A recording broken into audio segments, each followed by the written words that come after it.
Jaboticaba jelly is my favorite jelly. Its flavor is somewhat similar to grape jelly, but it's richer and more complex. Jaboticaba jelly is easy to make and requires only 3 ingredients: jaboticaba, a source of pectin, and sugar. So here's how to make it. Rinse the fruit. It doesn't matter how much jaboticaba you start with because this recipe adapts to any amount. Dump the jaboticaba into a large, heavy-bottomed pot. Add a few quartered apples for pectin. I like using apples for pectin because I always have them in my refrigerator and they aren't processed. Pour in just enough water to cover the fruit. Put the lid on the pot and bring to a boil. Simmer for 20 minutes.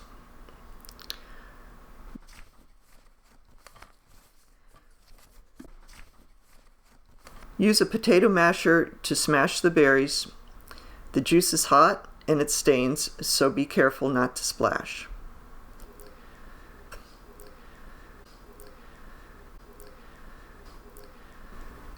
Now gently boil the smashed fruit and water mixture for 30 minutes with the lid off. Time to strain the juice. Line a stainless steel strainer with 3 layers of cheesecloth. It's standard jelly making practice to avoid pressing the fruit through cheesecloth because pressing through cheesecloth can make jelly cloudy. We're not going to worry about that. Jaboticaba juice is so dark, it's almost impossible to tell if it's cloudy. Many jelly makers who gently strain their cooked fruit suspend the remaining boiled fruit mash in cheesecloth overnight to collect the last bit of juice. We tried this method and look how much juice we got. We won't bother hanging the mash overnight again. So let's get back to the recipe. Measure the jaboticaba juice you've collected. I have 4 cups. I'll use the standard jelly ratio of 3/4 cup sugar to 1 cup juice. So for my 4 cups of juice, I'll need 3 cups of granulated sugar. Dissolve the sugar in the juice over medium-low heat in a large clean pot. Do not bring the mixture to a boil until after the sugar is dissolved. Rapidly boil the mixture until it reaches the gelling point, which is 220 degrees Fahrenheit at sea level. How long this takes depends on a lot of factors, including the amount of sugar, the pectin content of your apples and jaboticaba, and even your stove. If you haven't made jelly before, quick chill a small amount to see if it gels.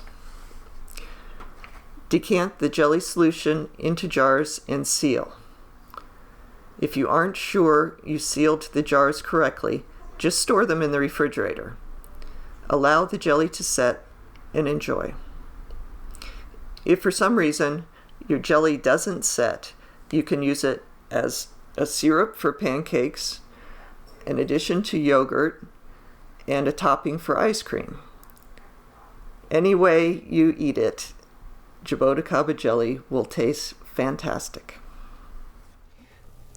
So we made the jelly with the whole fruit and sugar, and we used an apple for pectin. But there's another way that the Brazilians make jaboticaba jelly, and that's from just using the peels and also using pectin and sugar. And my friend Daisy, who happens to have her own restaurant, sent me some of her jaboticaba jelly, which is made only with the peels, sugar, and pectin. And so it's very delicious.